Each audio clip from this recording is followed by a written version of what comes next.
പഹൽഗാം ഭീകരാക്രമണത്തിന്റെ പശ്ചാത്തലത്തിൽ പുതിയ നീക്കവുമായി കേന്ദ്രം. ആക്രമണത്തിന് ശേഷം ഇന്ത്യ പാക് ബന്ധം കൂടുതൽ വഷളായതോടെ രാജ്യം കനത്ത ജാഗ്രതയിലാകുന്നതിന്റെ ഭാഗമായാണ് നീക്കം. അതിർത്തികളിൽ പാക് പ്രകോപനം തുടരുന്ന സാഹചര്യത്തിൽ ഏത് നിമിഷവും ആക്രമണം പ്രതീക്ഷിച്ചാണ് സുരക്ഷാസേന മുന്നൊരുക്കങ്ങൾ നടത്തുന്നത്.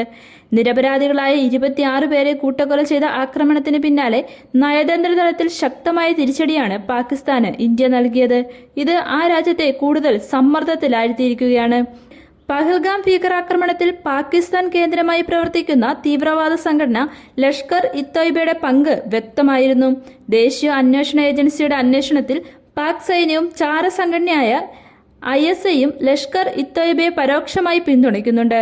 ഇന്ത്യക്കെതിരെയുള്ള ആക്രമണങ്ങൾ ആസൂത്രണം ചെയ്യുകയും അത് നടപ്പാക്കാൻ പ്രേരിപ്പിക്കുകയും ചെയ്യുന്നു.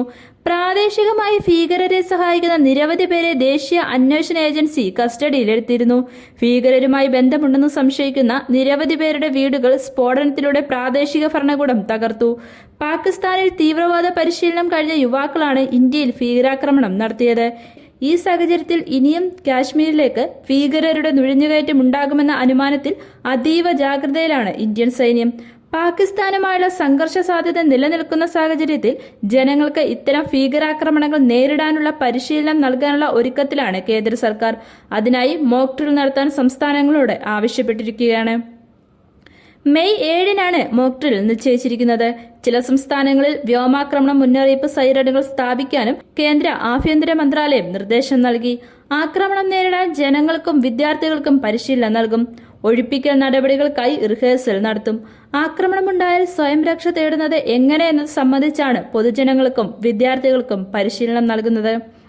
ജമ്മുകശ്മീർ, പഞ്ചാബ്, രാജസ്ഥാൻ, ഹിമാചൽ പ്രദേശ്, ഗുജറാത്ത് തുടങ്ങിയ അതിർത്തി സംസ്ഥാനങ്ങളോട് ഈ സുരക്ഷാ പരിശീലനം നടത്താൻ ആവശ്യപ്പെട്ടിട്ടുണ്ട്. എന്നാൽ പരിഭ്രാന്തരാകേണ്ട ആവശ്യമില്ലെന്നും ഇതൊരു മോക്ക് ഡ്രിൽ മാത്രമാണെന്നും ആഭ്യന്തര മന്ത്രാലയ വൃത്തങ്ങൾ അറിയിച്ചു.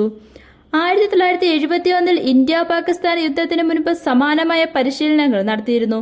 പുതുതലമുറയിൽ ഭൂരിഭാഗത്തിനും ഇത്തരം സാഹചര്യങ്ങളിൽ എങ്ങനെ പ്രതികരിക്കണം എന്നറിയില്ല. ഈ സാഹചര്യത്തിലാണ് മോക്ക് ഡ്രില്ലിന്റെ പ്രസക്തി. വ്യോമാക്രമണ മുന്നറിയിപ്പ് സൈറണുകളുടെ പ്രവർത്തനക്ഷമത മോക്ക് ഡ്രില്ലിൽ പരിശോധിക്കും.